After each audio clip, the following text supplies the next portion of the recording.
Other. Awesome. All right. Well, I want this to be as informal as possible. At any point, please don't interrupt me with questions. The problem with this job is that there's so much that, my notes cover the majority of it, but I know just throughout this whole conversation, you probably have questions that remind me of other parts of this job. And once I'm done kind of explaining my entire role, I'm more than happy to go over some of the things I talked about on Wednesday, which was just general UMSU structure, staff, and just general responsibilities of being an UMSU exec. I'll head right into it though. If we have more people show up, I'm more than happy to kind of give a summary of what I already discussed. But I think the biggest thing about being the president of the University of Manitoba Students Union is just being that liaison between administration and students. So any concern, any problem, anything that students bring up and bring forward to UMSU, you as the president have those connections with administration and are able to bring up those things with admin and hopefully either solve those problems or explain to the student maybe why what they're asking for can't happen.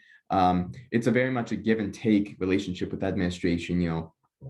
They have so much going on, and the things that you bring forward, you have to pick and choose what you're really going to fight for students.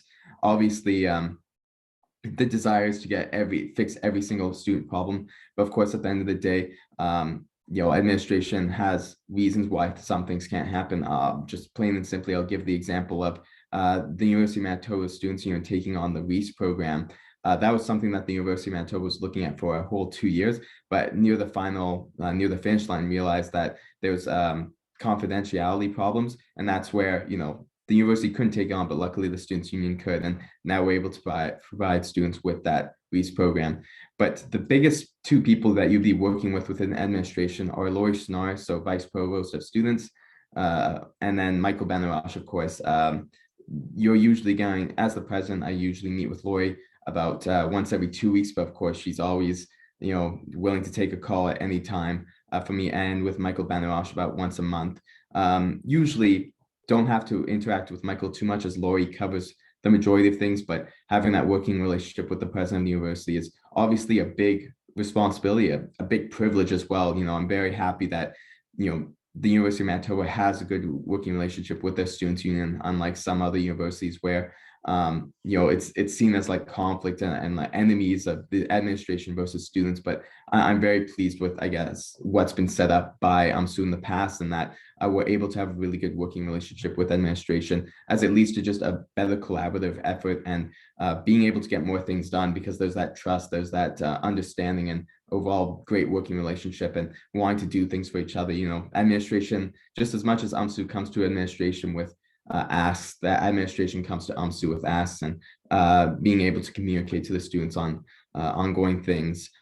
Some of the committees that I sit on include, there's both the internal ones, the ones that I sit on because of my role within UMSU, I guess internally. So that would be governance committee. So that is the committee that reviews the UMSU's governing documents, which I should say, if you're ever looking for more information on UMSU, go to our website and go to our governing documents. There's the elections referendum manual, bylaws, and governance and operations manual. Those are the rules of UMSU.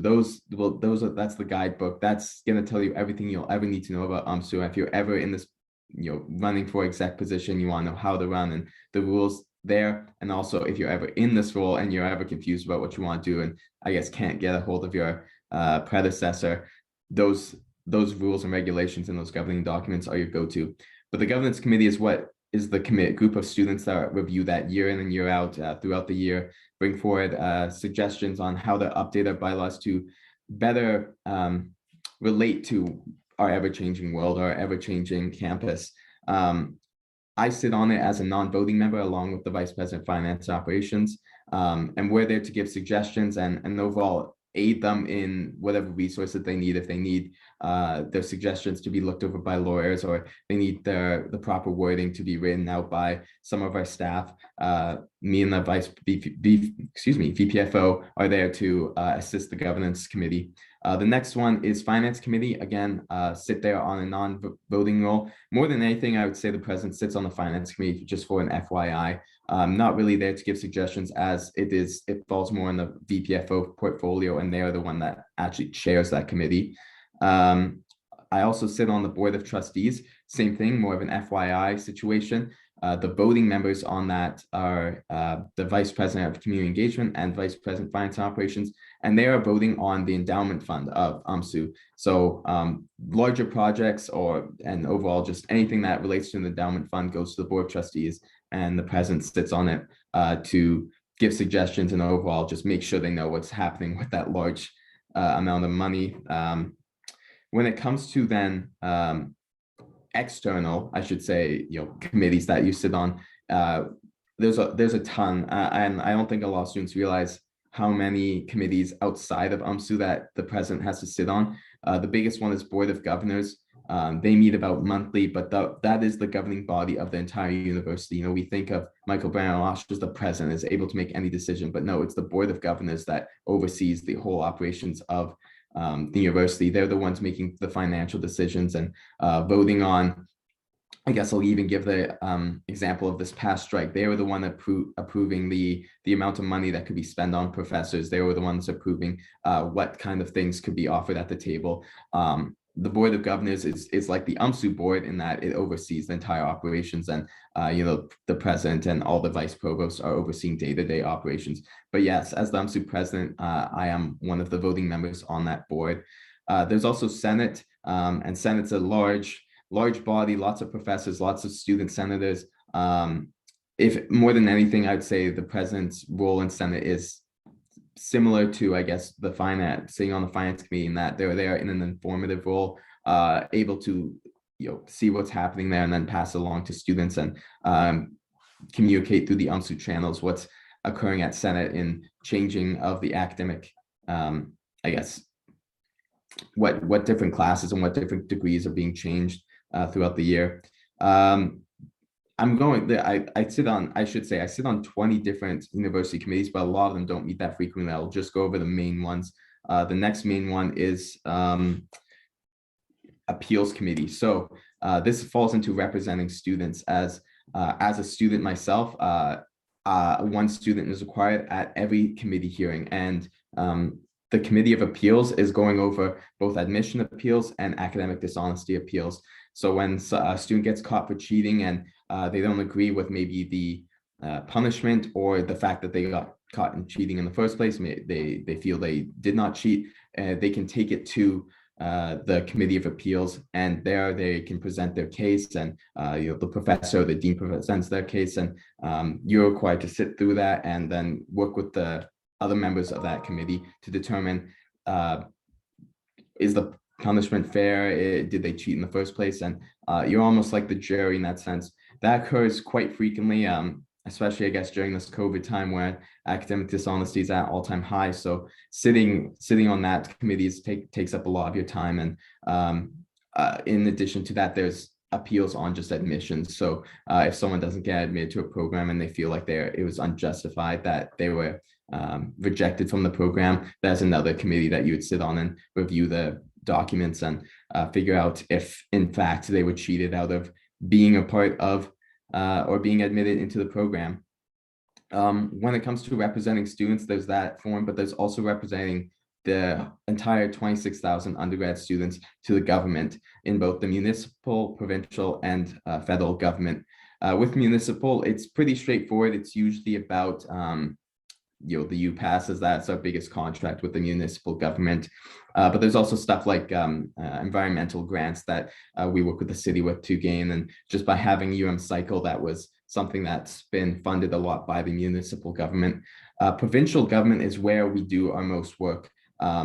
So much work that last year UMSU created the Manitoba Alliance of Post-Secondary Students, and this is a provincial advocacy group that works with the U of W, St. Boniface, SA1 College, the UMGSA, so the Graduate Students Association, and Red River.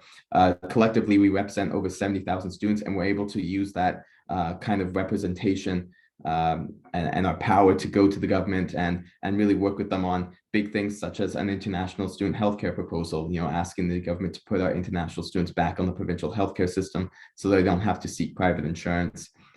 We work with many of the ministers down for the government, for the provincial government, and overall, this is where we do most of our representing of students.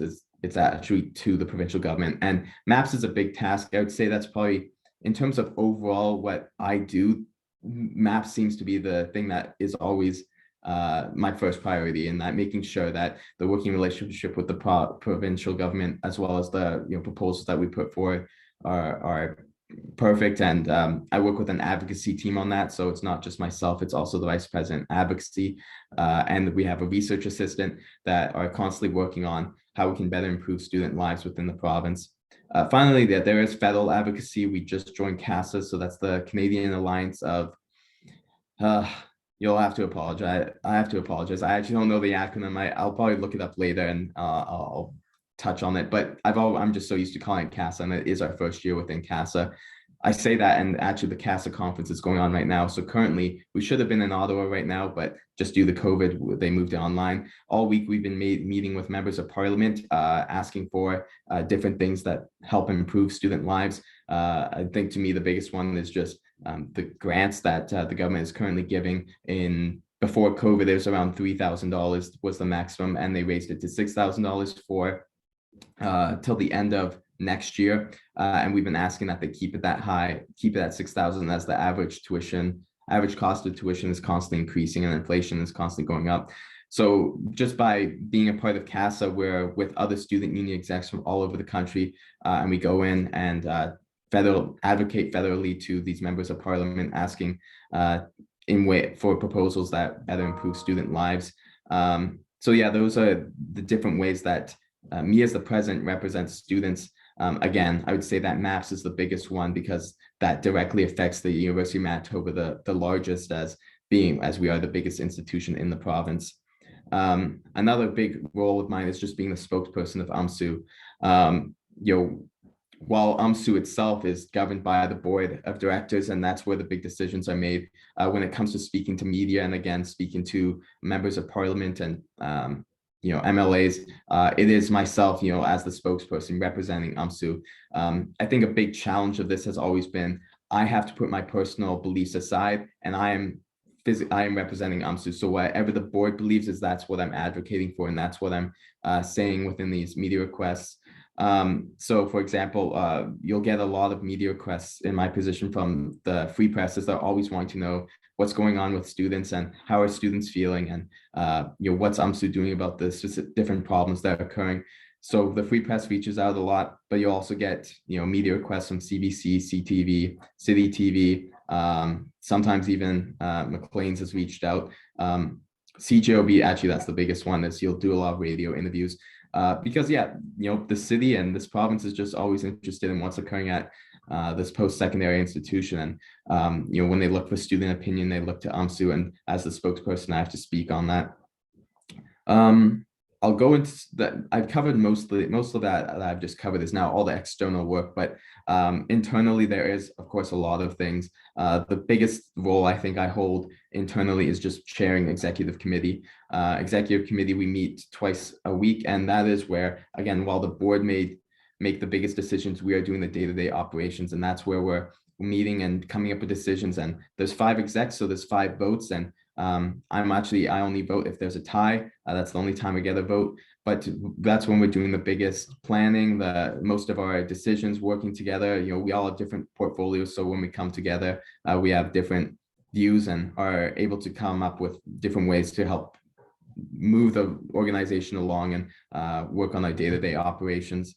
So chairing, that's the biggest role, as I'm constantly having to add things to the agenda and make sure that the meeting moves along smoothly, and we come to a consensus at the end of the day and are able to then leave that meeting knowing our jobs for the next couple days.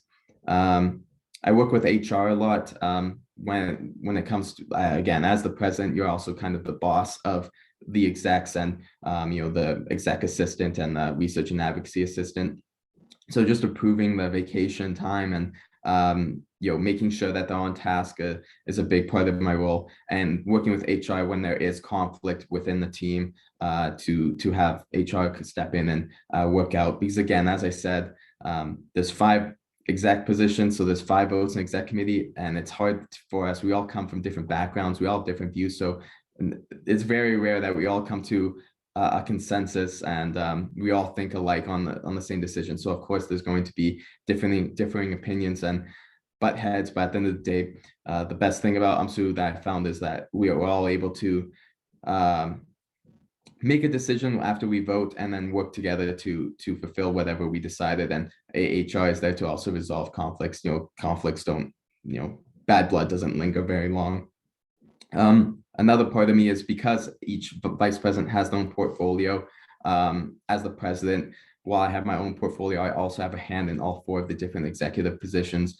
So I work with them whenever they need help, and there's a collaborative effort. With Emily's portfolio, while she does the most of the advocacy work, I'm also aiding her with when it comes to the provincial advocacy. With Brooke, he's working on the businesses, the vice president finance operations. I'm also working with running the businesses and managing staff. With Tino, vice president community engagement, I'm working with marketing myself, helping out with campaigns. And with Savannah and her working a lot with clubs, I'm also forwarding information to these clubs and finding out information from the university. I'm being able to work with Savannah to get that information disseminated to tell clubs what events they can run. I also work the closest with the general manager. So Thomas, great guy, very hardworking, but while I'm overseeing all the executive staff, execs and their supporting staff, he's the ones looking after all the business staff, all the regular internal staff. So like accounting, marketing, let's see. Yeah, all the business managers, got to be one, HR, and IT. So while I'm dealing with that, he's the one that's working with those full-time employees, and we work in collaboration to come up with different policies for the office, and also just make sure he's there to support the execs. So whatever projects we want to put on, he's there to help in a supportive role and help give us the resources we need to complete our projects. We also just overall, we meet tons, he's involved in my everyday, and together we make bigger decisions for UMSU.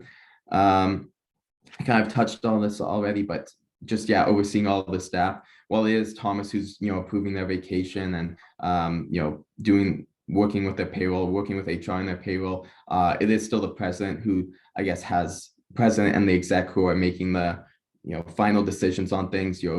Thomas, the GM, is coming forward with recommendations, but it's up to exec to approve those things, or if there's some even bigger things, they would go to the board. But overall, I still oversee a lot of the staff, and I guess a big thing about being the president is being the leader. So it's really leading the office and motivating the office to do what's best for this organization and help students to the most we can. Another thing I work on is just financial decisions. I guess I kind of touched all this already, but sitting in with finance committee and the board of trustees, it's making financial decisions on stuff like our services. So when the UPass price went up, it's working with marketing to run a referendum and ask students if that price is okay. And then I sign most of the checks, and I sign all the contracts. I'll give the example. We have David Suzuki coming to speak to our university, and I'm the one that's having to negotiate, or not negotiate, but I guess like approve and sign the contract on the amount of money that we're willing to spend on him coming to speak to our students. Another thing that takes up a big part of my day are just student inquiries. As much as this is a 9-to-5 job, it really is a around-the-clock job, in that students will always be emailing you, wanting information, asking you to advocate on their behalf in different capacities. And if you think your Instagram is your own personal domain, it's not. You'll always have students DMing you, asking you things, and telling you to repost things. And I enjoy it though. It's good. I like that we have this system where students are able to come to their union and ask for things, and in turn get them, and overall improve the campus. But that is something that you can never really plan for. You'll think that, I have the afternoon off, and then you'll get a bunch of emails from students, and then you just pick up more work, and I enjoy it though. some miscellaneous things. I kind of mentioned that, yeah, helping with campaigns is a big one. You always want to make sure as the president that, while it may be not your portfolio that the work is happening in, whatever UMSU puts out, it's you as the president that's going to receive the backlash or the praise. So I'll just give the example. We made a mistake one time of having the actually, sorry, I won't even touch on this. Whenever mistakes are made, it's not the marketing's fault. Even if it is, it falls on the president, and that's why constantly overseeing every little thing is important. Getting the approving things and making sure that the things that are going out are appropriate, so that UMSU stands, has this good reputation with students, and that everything goes smoothly. So stuff like, yeah, campaigns and just the weekly newsletters and any graphic that goes out on Instagram, approving that's a big thing, and making sure that I won't say micromanaging, but just making sure people are on task and that the things that are going out are appropriate. Along that same vein is, yeah, planning events and just making sure that the best programming is being put on for students. And as I mentioned before, working with the advocacy team, I think that's probably actually one of my favorite things of the role. And it's not something that really actually falls too much. And if you look at our governing documents, there's nothing that says like advocacy and advocacy efforts is something that's the biggest part of the president's portfolio. But I think just over the years, there's been this tradition that the UMSU president does work the closest with the vice president advocacy and really advocates for students. I think that just falls down to the fact that as the president, you are the spokesperson. So therefore you have the most recognition by government. You have your name seen the most within media, on TV and within media. So there's that power that you hold. And while Emily, it's her role, and she does so much, and she's doing the majority of work, it always helps that the president gets involved in those things. So you can come at it as less of, look, it's a vice president of UMSU, and more of, oh wow, it's the president of UMSU, the actual spokesperson. It's kind of an unfortunate thing because I think Emily deserves 10 times more credit in her work. But overall, yeah, over the years, it has become that the president does way more advocacy work than they do community engagement, finance operation, or student life work. But it's quite enjoyable. That's all I had really planned out for big things that I do. Of course, there's always just minor day-to-day things. Again, just looking after staff, working with Carly, the exec assistant, and making board reports for the bi-weekly board meetings. But overall, that's, I guess, really a gist of my job. Again, you can find more information in the governing documents. And if any of you three want me to go over kind of the structure of UMSU or any more information of UMSU, I'm more than happy to. Or if there's any questions, again, more than happy to answer them. I know it's a lot. And actually, sorry, before questions, I want to say, I don't want this information session to sound scary that, wow, there's so much that has to be done. This truly is one of the most rewarding jobs you could ever find in the world. And not many students even have the opportunity to be in this position. More than anything, please run. Please try and get one of these exec positions, because it is truly one of the best jobs ever. There's so many benefits and you'll meet so many cool people. And while your life might be absorbed for a year by UMSU, truthfully is one of the most rewarding things in the world. So please run. But anyways, yeah, I can move on to questions if there are any.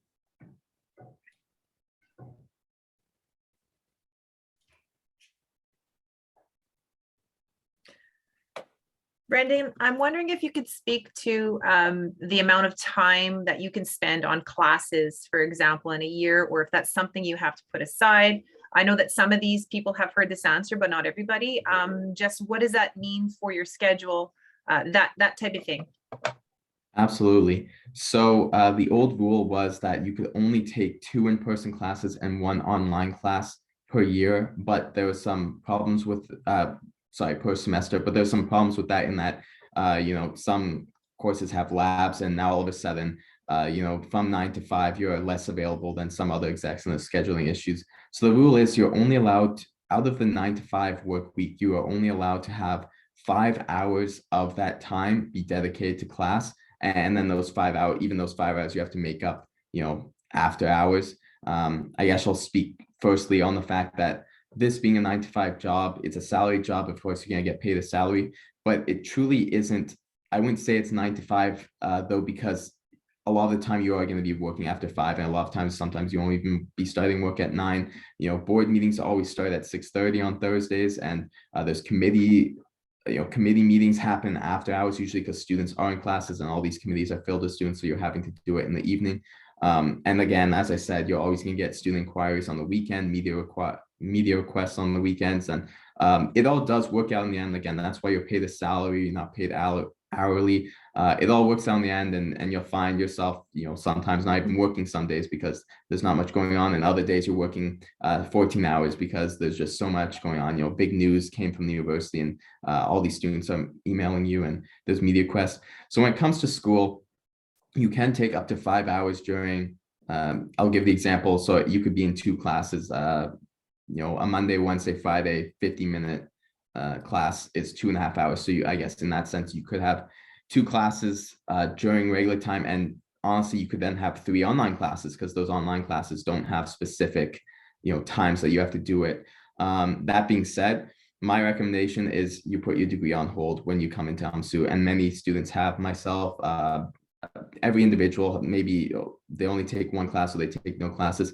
And that's not because these individuals don't think they can manage a full-time job and classes. It's the simple fact that there's so many perks of UMSU that you should be taking advantage of. The amount of events you get invited to for free, the conferences you go on. I don't recommend that any student take classes, because they're just going to be overstressed and overwhelmed during this time, when UMSU really should be a time that you enjoy, and you really devote yourself to UMSU, and you're not focusing on other things. I think maybe that's a problem, that maybe students see that as just a job, when really it should be, it might sound weird, but you should live and breathe UMSU for the year. That's when you're gonna get the most out of it, and that's when you're gonna be able to do the best work. Instead of thinking like, okay, it's 5 o'clock, I'm done, I'm not checking my emails, now I can go focus on class. Well, you're gonna miss out on a lot of things. I think you create more work, ignoring emails throughout the evening. You're gonna then have to catch up the next day.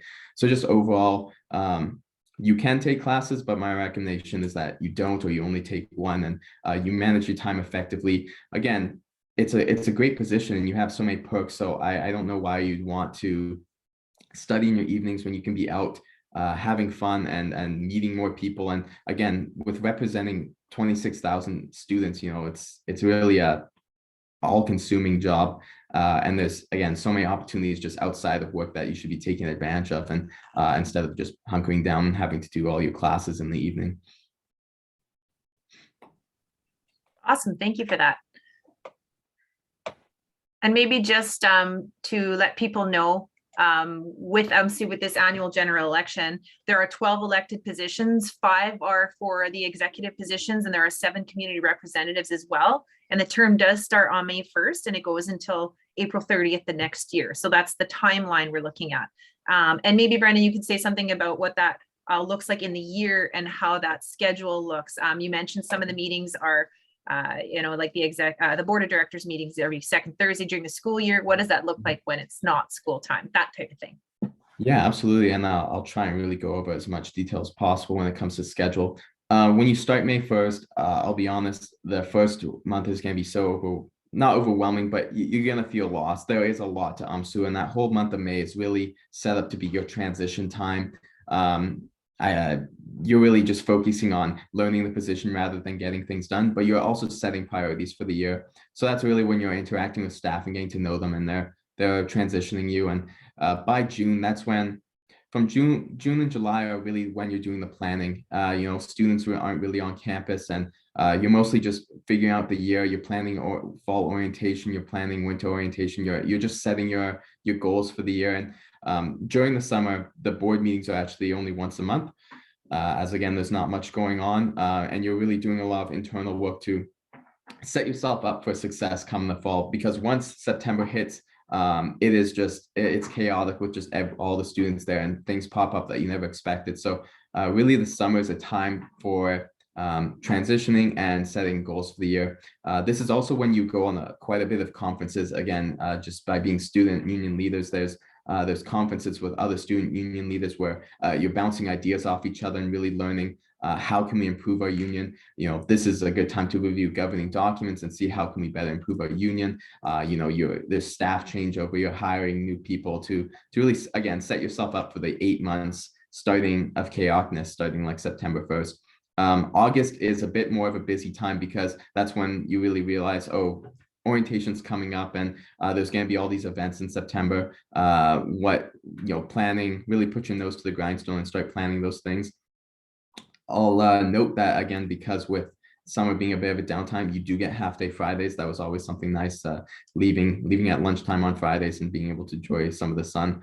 But yeah, come September, back to full-time work, and there's not like a break in your schedule at all come September. The first 2 weeks of September, your calendar will look like from 8 to like 7 p.m. just jam-packed. And then again, I don't know why you'd want to do classes after 7 p.m. because there's a bunch of awesome socials going on, and you're part of UMSU, and you're invited out to these things and you want to be seen there, and it's just enjoy that time rather than having to do classes.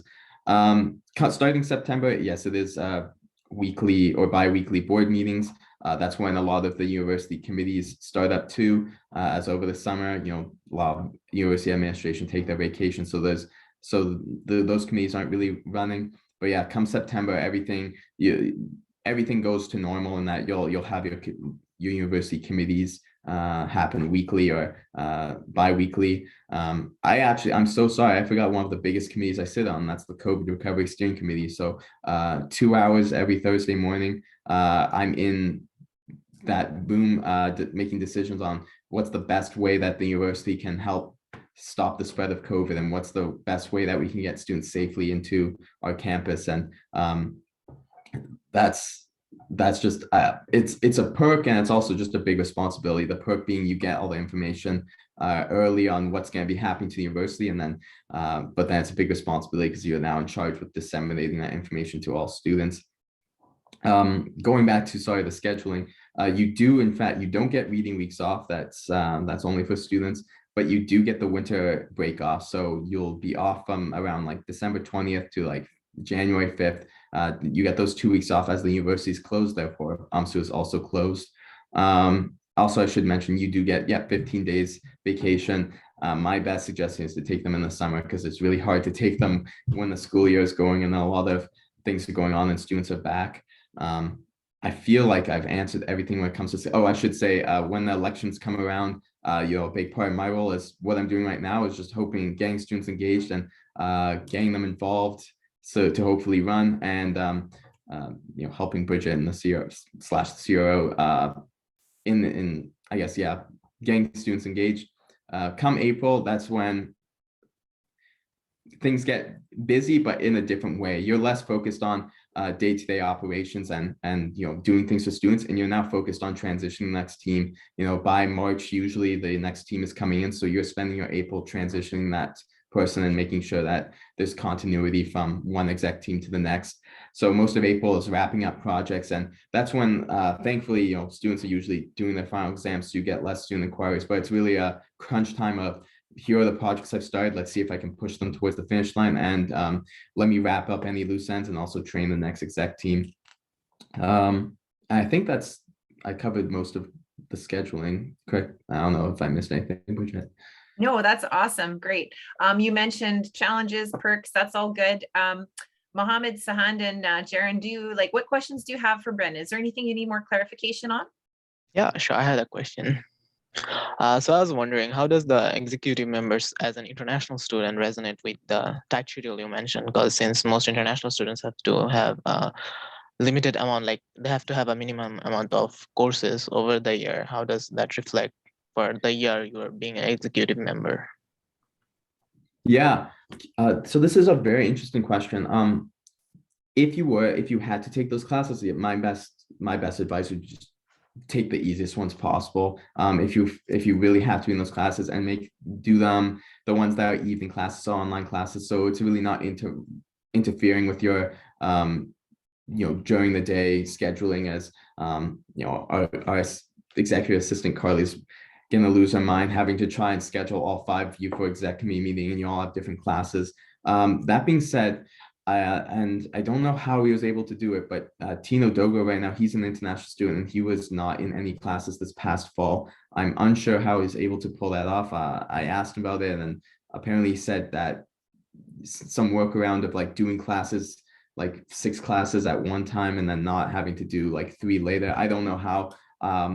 My best apologies, but my best advice would be to reach out to him to ask him how, as an international student, he was able to run and not take classes. That being said, again, it's not undoable.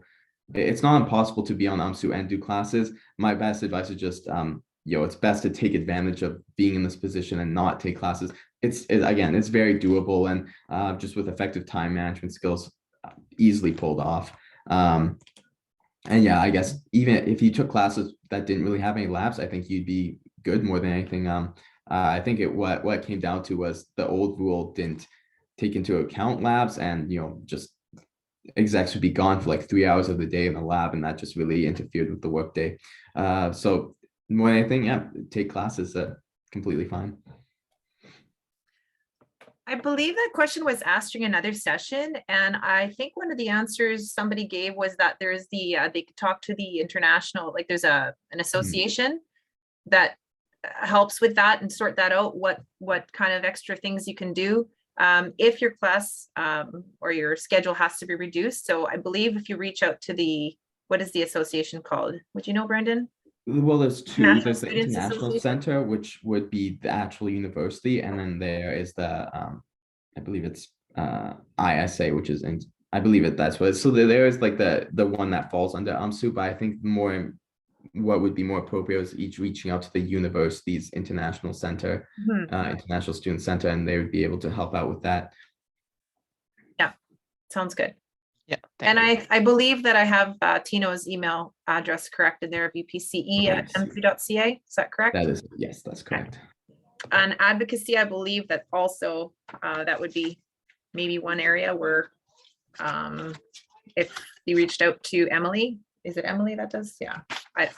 Yeah. I do know that Emily isn't sure of that. It was something that really fell within Tino just being an international student. Yeah. Perfect. I would say Tino's the best person to reach out to, and the university's international center. The person that runs its name is Gatan. I don't know her email, but like it's online. And if you to look up the International Student Center, her email will come up. But yeah, her name's Gatan. Perfect. Thanks. Any other questions or comments?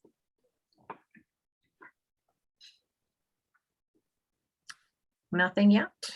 I'll wait a few seconds. And because I started the recording after I spoke, I figured I should probably just mention what I said again if this recording is being shared. So if you guys don't mind, Bridget Giesbrecht, I'm the Chief Returning Officer for the annual general election this year. And any election information that you're looking for, feel free to contact me at cro@umsu.ca. The resources, of course, are on the website as well. As Brendan mentioned, if you go to elections, if you go to 2022 general elections, you'll find candidate resources as well as all the dates. Nominations open on February 28th and close on March 11th. And voting days are March 31st and April 1st this year. So definitely be engaged if you can. Brendan, is there anything you wanted to finish up with, or I see that there aren't any more questions at this time? I'm sure there's lots of things I haven't touched on that I could, probably minor things. I guess I'll just finish with, truly, this is such a great job. There's so many benefits. And I guess a benefit that I didn't really talk about is you work in an office setting. And I think that's something that's really cool, especially for, students that are as young as us. If you've ever watched The Office, compared to that, is that you'll be able to have those office staff parties. And, I'm someone that's most likely not going to be working in an office setting as much as I want to. That was my dream as a kid, is I always wanted a cubicle as a kid. But this is I guess, a chance to actually have your own office and work in that office setting. If maybe you're in science and you just see yourself working at a lab the rest of your life, it's cool to actually still have that experience at such a young age to then, work in an office setting. And I don't know, it's cool to just walk over to the office supplies and I can just take paper and use that. It's the little things about this job that really get me excited. And again, there's so many perks, getting a parking space on campus. Well, of course, you work in an office, so you're gonna need a parking space, and that's just always cool. And having your cell phone bill paid for. There truly is a lot of perks. It's one of those situations where it's work hard, play hard kind of thing. You are gonna be living and breathing UMSU and working a lot, but truly you have all these benefits and I guess motivation things that help you get through the day and really help you succeed at your job. Everything's available to you. It really is. Whatever ideas you come into UMSU with wanting to do, truly you most likely have the power to do it. The only, I guess, constraints would be your fellow execs disagreeing with your idea, or the administration simply telling you that it's not feasible or unable to happen. But the fact that you can really come into this position and make a change on campus or make a change within this union is quite something special. It's again, especially for individuals that are so young as us, to then really gain this experience and also then have this amount of ability to change the campus for the better. It's quite rewarding work. Awesome. There was a couple of executives that mentioned passion points. And I think that was a good way to put it. If you're passionate about anything at university, advocacy, whatever it may be, what a great way to be involved and speak on behalf of the people that you are representing. So yeah, if you're looking for information, please contact me. We're looking for people to get involved. It's always great to be involved. Thanks, Brendan, for all your hard work on presenting today and getting ready for this. And thank you all for joining. Of course, anytime. Yeah, thank you everyone for spending time out of your day to come to this. Thank you. You guys too for the time. Have a great day.